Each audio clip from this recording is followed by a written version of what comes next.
Papers, Please, near as I can figure, was developed for people who didn't feel like they created enough spreadsheets in their life.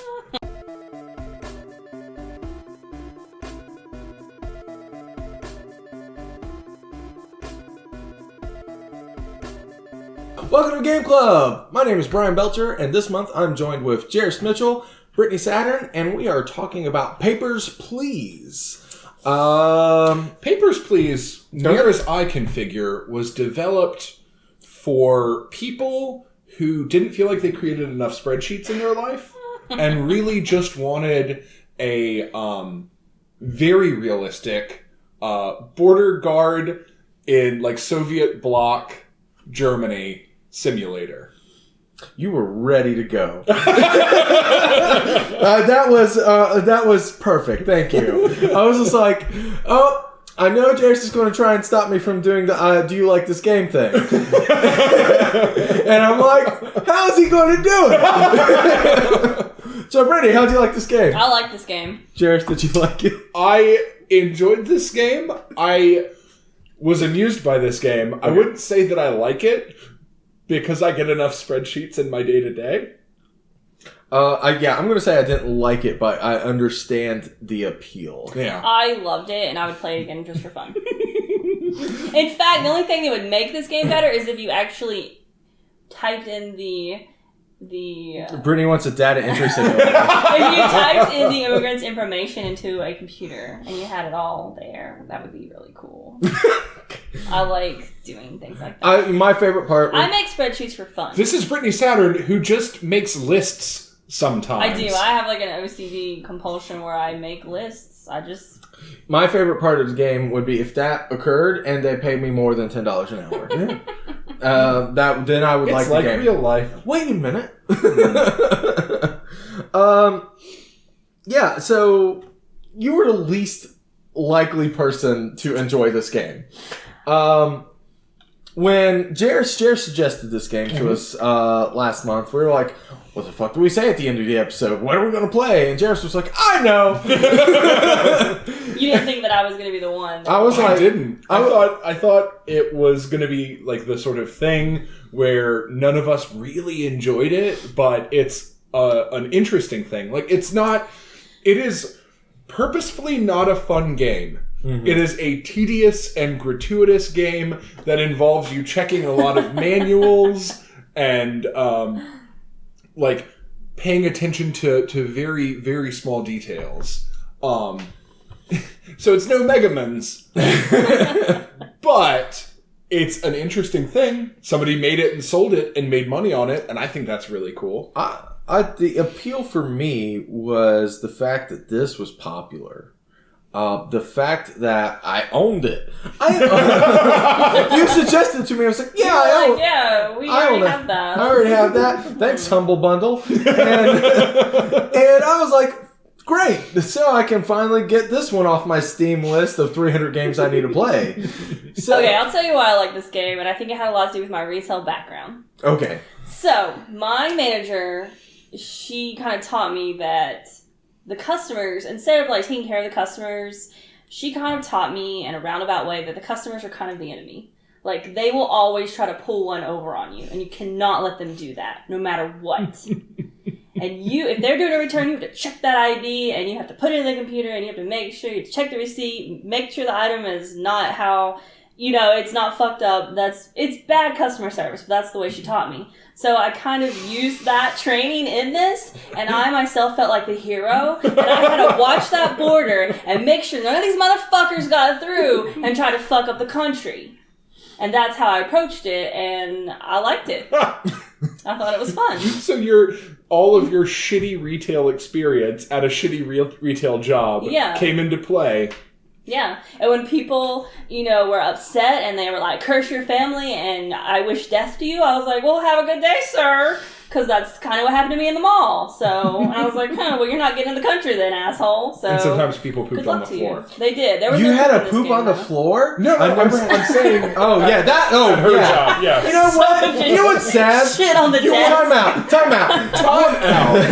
I just thought it was more ridiculous that a fictional thing in a fictional game pooped on the floor, then I was like, oh yeah, that happens in real life. Whatever.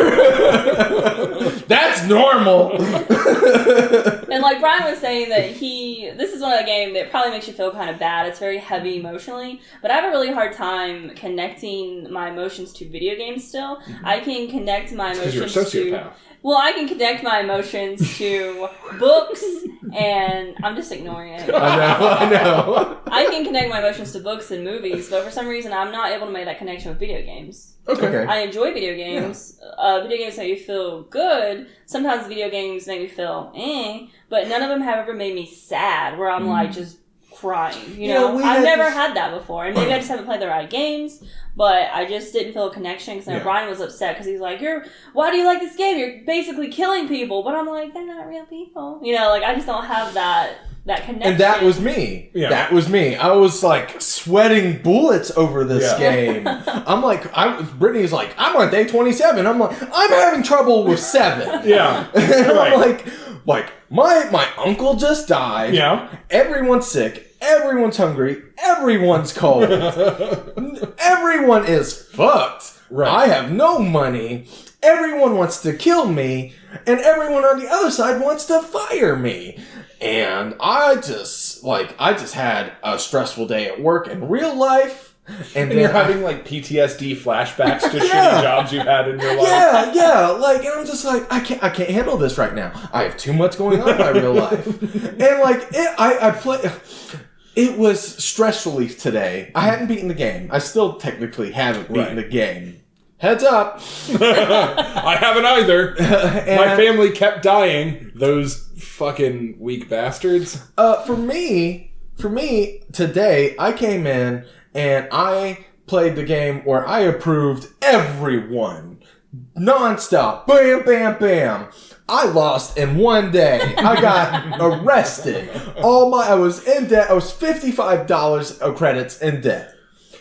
And then I played it again where I denied everyone. I lasted 2 days. And I was only $5 in debt when I got arrested. Nice.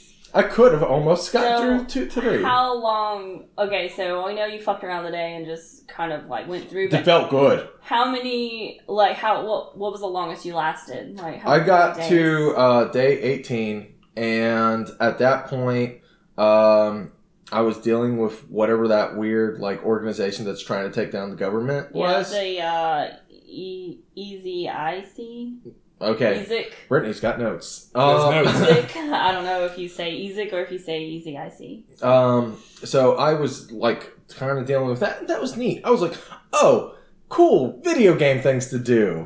Puzzles. There's a plot. And I was just like, neat. And then I was kind of getting into it, and then of course I died. And I was like, I don't want to go through the treachery of the first 10 days again to get to where it's interesting so that I can continue. Now, granted, I could just go back a few days and start over again if I wanted to, but I didn't want to anyways. You just didn't want to play anymore after. I really, I hated playing this game. I like the idea of it. I like the way it makes you feel, I guess. I mean, I don't like it, but I understand its value by how it makes you feel. And at the end of the day, I just couldn't handle it. I could not feel that way. I have enough of those. I hate everyone I work with, and it made me feel like that at home. It got real. It got real. And I was just like, this is my day. I come home to not do this. Right. Just hyperventilating in the chair, like, I did. I was like turning around. You were like laying on bed relaxing or whatever. And I'm like turning around like, what the? Like yelling at you. And you're just like, Okay, so Jairus, what was the furthest day you got to? I think I only made it like 13 or 14 days. Because I was going real slow, real methodical. I was checking everything. I didn't keep any notes or anything just because I didn't have a notepad that I could use that didn't have work stuff in it. And having that in addition to work stuff would make me look like a crazy person. Yeah. Well, you should take a look at this notebook. This notebook was from work. And it's at the end. Yeah, it's done. But I was doing like the really thorough, like, okay, they're from the right country. Okay, now let's make sure that that city is actually in that country. Did you have kind of a system where like you checked certain things first? Yes. Yeah, I had a system like that where I would check certain things first, and then I would go through and be like, okay. And then eventually you got a cheat sheet too. Yeah, okay, so I'll explain. The first time I played, I made it to day 11. I made it to day 11, and the first time I played through, I was like, okay, I'm going to be loyal to my country. I'm going to do everything I'm supposed to be doing, and I'm going to get through this. And when I did that, basically, I didn't have enough money for shit. Right. I had to rotate food and heat for my family, right. So they were always like either cold or hungry, and then fuck if they were sick, like, oh god, well, we're going to have to eat you because I can't afford to pay for your medicine. So well, you don't eat sick people. Well, that's how everyone gets sick. You can, I guess. That's how mad cow disease happens. That's how you get stronger, by that's consuming the weak. True. That is... So. I've seen the movie Ravenous. Yeah. Mm-hmm. I was thinking of the movie where they have to survive by eating themselves. They're in a plane in the Alps, and they had to eat those passengers who had already died. That's called, about that soccer team. Yeah. I was just thinking of Cliffhanger. That's a good movie. Anyways, Cliffhanger would be a way better movie if John Lithgow was just eating people. Yeah. Oh man.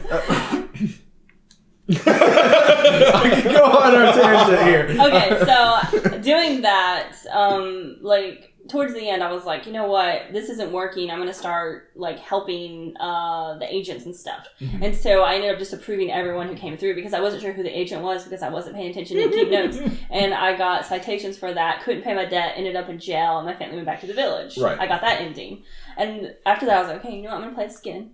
And I'm going to... I honestly just went online to look up a little bit of backstory about it, but I didn't get that far. I found a cheat sheet. It was just an image that you put on the other screen, and it was all of the countries and the, cities that they were, that were verified, and the little seals, and it was everything I needed. So then I went through that and was able to check. And right. It's still, if I found something that was a discrepancy, I still had to open the book. But I played through that way, and I made it to day 27, and I did really well. My family was never hungry, they were never cold, and when they got sick, I could afford medicine. I always had money left over. And a huge thing that helped me was when I helped the agents across, and when I got the huge gift, the bonus of 1,000 credits, I went ahead and upgraded to the apartment. And the next day, when the neighbors reported me and took that away, I was able to downgrade again to the apartment I was in and got 100 credits back and was able to live off that forever, basically. So I still got a lot of money. And I felt like doing that, I got to do a lot. I made a little list of all the things I got to do playing that way. Okay, so I took bribes from basically whoever I could. I didn't give a fuck about the government or anything. I just was helping myself. I was out for number one. I took bribes from everybody. And I only detained people if I could get the detainment bonus. Otherwise, I just denied them and said, carry on. So I helped the 3 easy IC agents across. I murdered some with poison. I disarmed a bomb. Pretty even hard, though. I had guns. Okay, so the government couldn't afford to have the extra guards up front anymore, so they took them away and gave me keys to guns. So when people jumped the wall, I could shoot them, and I got a bonus for shooting them in the head. So that was really fun when that happened. The day was cut short, but I got a bonus. And I loved it when I don't know if you guys got far enough to where your newspaper had war criminals. No. You could check for criminals. Nice. And then you get, bonuses for detaining them. So I did that. And then at the end, my sister got caught, and I was able to adopt my niece. And she brought my sister's savings with her, so I was another 100 credits. So I had a shit ton of money at this point. But then the agency came up to me and was like, dude, there's this guy in red. He knows all of the people who are inside the country. You're going to have to take him out. You're going to get caught, but you're going to have to make the sacrifice for us. So that was the only point where I was like, oh, God. Because I could see the guy in red waiting in line. And I was like, here he comes. I'm going to have to do this. I'm going to make this decision. Am I going to, help them out?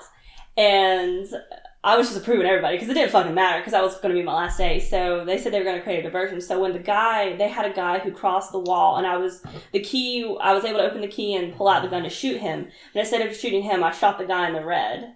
And that's the ending I got. I went to jail. I was executed. But my family was safe and they got to leave the country. And everybody was okay. The only unfortunate thing was that the new guard apparently wouldn't help out with the new secret organization, so they kind of had to stop doing what they were doing. Whatever. Fucking Ted. So yeah, I did so much. Yeah, I even bought my son an expensive birthday present with, like, he wanted crayons. His birthday was like in December, like 14th or something like that. Crayons is the expensive birthday present. It was. This kind of gives you an idea of what this country was like, so. I would like to note, this is the most excited I've seen Brittany about any game ever. Pretty much. New favorite game. Yeah. So I had a lot of fun. I would play it again because there apparently are 20 different endings. And I want to see, like, what other endings there are. Like, when you talk about it, it sounds fun. Well, Yeah. I just don't want to do it. Well, she's got like an independent narrative that she built and the game built for her, and it kind of coalesces into an enjoyable experience. Yeah. Whereas you and I just had sort of panic reactions. Let me guess, you didn't read anything that anybody said to you, did you? Yeah, I did. Oh, okay. I did. I went back and read all of the transcripts for it, too. One thing that maybe might be a thing, you two both have jobs. I do not. So maybe you guys felt like you were at work and, like, stressing out, but I'm unemployed, so I'm just like, this is fun. Guys, Brittany makes YouTube videos for a living. Donate or something? Yeah, I you don't should know. watch those so I can get paid for that. Let's advertise. Let's advertise for So- our videos on our videos. Yep. But maybe that was the thing, but, you know, maybe... Yes, that was the thing. Maybe that's why you guys... Yes, Brian agree. But that, I mean, I might have enjoyed it if I didn't, like, have those burdens of, like, real life on me at the time being. See, I think if I played that when I was unemployed, I would have killed myself. Really? The other way around? Yeah. Okay. Well, Like, shit was pretty stressful for us all, both. Yeah, but it's all of the worst things about work. It's not like, I get to accomplish things and feel like I'm doing stuff. It's like, oh, cool. I'm just, like, barely scraping by it. Well, you took a lot of bribes, so it's different for you. I got an award for barely getting by. Oh, yeah, I got 2 of those. Yeah. And it's an award for not appreciation, but for barely doing enough. Sufficiency. Yeah, sufficiency. I got 2 of those. I got a gold one and a silver one. And then, did you guys have the football player come through? And by football, I mean soccer. Did you guys have the football player come through and give you a poster to hang on the wall, too? No. Okay, so I had one of those hanging up. And then my son drew me a picture with the crayons. I hung that up, too. And then the inspector came and was like, what is this? This is a government building. Take that shit down. You're getting fined for it. So I took it down, but after he left, I put it back up. Because I was like, I don't care about you. Nerd. Yeah, pretty much. So, yeah. I think my favorite part was poisoning the guy. I had a little envelope, and I could press the poison to his passport. And then when he walked through, I approved him. He walked through. He kind of stumbled down his knees and vomited blood. And then a guard came over, checked him, started to walk towards me, stumbled down, vomited blood. The day ended, and the newspaper said that everyone was quarantined because of this weird new poison outbreak that was happening. A poison outbreak, you say? Yeah, it was Poison some outbreak. kind of weird... Or maybe it was like an illness outbreak, I don't know. But it was poison. It was I like like a the powder. idea of Soviet bloc Russia referring to poison as an outbreak. Yeah, I can see that. He died of natural poison causes. This is going to be the most, like, cop-out thing ever, but my favorite thing was the burp, burp, burp. That was it. The music and the logo moving along with it. That made me, like, chuckle every time I saw it. The music was really cool. The music was good.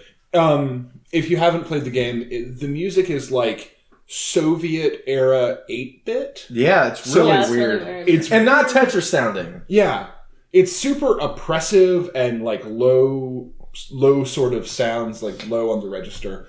It's 8-bit 1984. Yeah, that's a good way of describing the music and also the feel of the game. Exactly. And I think they did a really great The job book, picking colors, not too. the year. Definitely not the year. And I think they did a really great job picking colors for the game, too. It was all like grays and blacks and a little bit of color here and there. All of the colors were like The passport Soviet slicing. reds and like the royal blues. Yeah. There was very muted colors. Yeah. And yeah, it gave you a sense of like, excuse me, of what's the term I'm looking for? Dust Bowl era.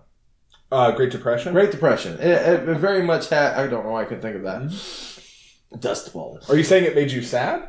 Are you saying it was depressing? Is that what you're trying to get at? No, I'm saying that it had like the same like the same image. Yeah. Tarnished. Tarnished, no saturation of color. Yeah. Everything's just sort of washed out. Yeah. So, which is how I think of Russia. Which Please is how don't I tell me think Russia. 1984, the movie too. Yeah. It's very. It's gray. It's very gray. So yeah, it's 1984 game. At least, but at least you don't fall in love and then have to like deny their. And nobody puts a cage everything. on your head that's full of rats that are going to eat through your brain. Yeah. So spoilers, 1984. So you Good job, should everybody. play Papers, Please, not because it is a fun game, but because it's an interesting experience. And you should read 1984, not because it's a fun book, but it's a really good book. It is a very good book. Also, it's affordable. That game, it was $1. I imagine you could find a used copy of 1984 for $1 or $2 at the used Probably bookstore. like 50 cents on Amazon, but you'd have to pay like $3.99 on shipping and handling. That's now, true. so. Actually, that's around the same price for the game as well. You can get both for a couple of bucks. So Steam sales, it's less than lunch. So It depends on where you get lunch, though. well, If you get it That's in a debatable. dumpster, it's free. Yeah. Mr. T gets lunch for $30. I learned that from some dumb reality TV show. When were you watching reality TV? I saw a commercial, and that was the only part of it that was on there. It's like, And it was about Mr. T's dining habits? I I Mr. would T, watch a show Yes. about Mr. T's dining Mr. habits. T was basically trying to get these people to be better at their jobs, and he was like telling them how to, despite the fact they had Like Gordon Ramsay style? yeah, except it was like, Nightmares with Mr. T? but it was like stuff that he had never done before, like selling used cars, and like all I remember. I need to find Yeah, this. the best thing about it was the commercial was this guy wouldn't sell these people a used car because they weren't going to pay this $30 thing or whatever. And Mr. T's like, what the fuck, man? I spent $30 on lunch. Get rid of the $30 and sell the fucking car. So that's why I know about how much he spends on lunch. Okay. And now that you know, Next month, we're going to be playing a really weird game. We're going to be playing a game made by one of our fans, the Skipper 1995. It's called Mahou Warrior. It's a completely original game by him, and we'll put a link to it in the description. Go and play it. It's all what I have played of it is a lot of fun. It's very. Is it about Hawaii? it's not Luau Warrior. Mahou sounds like It does, but Hawaiian. I don't. It's something about witches. witches. It's got 8-bit witches that play like Mega Hawaiian Man. witches? Yeah, I think Hawaii has witches. I'm sure they have witches. They've got people that shoot vaginas. Shoot vaginas. They have a goddess who has a detachable vagina. Brian has a very tentative grasp on human anatomy. We're done!